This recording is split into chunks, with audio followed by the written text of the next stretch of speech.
ప్రస్తుతం ఉన్న సమాజానికి ప్రేక్షకులందరూ కూడా మేమందరం నేర్చుకోవాల్సిన విషయాలు ఏమైనా ఉంటే కొన్ని గుర్తు చేస్తారా? ప్రపంచంలో ఆదర్శవంతమైన మహానుభావులు కొద్ది మందే ఉంటారు, వేళ్ల మీద లెక్క పెట్టగలిగేవారు. అవును. అలాంటి వారిలో ఎన్నో కోట్ల మంది ఆదర్శంగా తీసుకున్న మహానుభావులు జీసస్ క్రీస్తు. చాలా మంది ఆచరణ చేయకుండా ఎక్కువ చెప్పేస్తారు. చెప్పేది తక్కువ, ఆచరణ చేసింది ఎక్కువ. జీసస్ క్రైస్ట్ ముఖ్యంగా వారి నుంచి మనం ప్రస్తుత పరిస్థితుల్లో ఈ సమాజం అంతా సుఖ సంతోషాలతో ఘర్షణ లేకుండా, మతాలు కులాలనే భేదభావం లేకుండా ఒకే కుటుంబం లాగా మంచి జీవితాన్ని గడుపుతూ ముందుకు సాగాలి అంటే ఆయన చూపించిన మార్గం అతి గొప్ప మార్గం.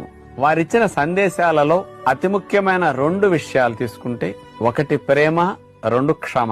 ఈ 2 విషయాల్ని మనం కాస్త ఈ రోజు మనలో పెంపొందించుకోవడానికి ప్రయత్నం చేస్తే బాగుంటుందని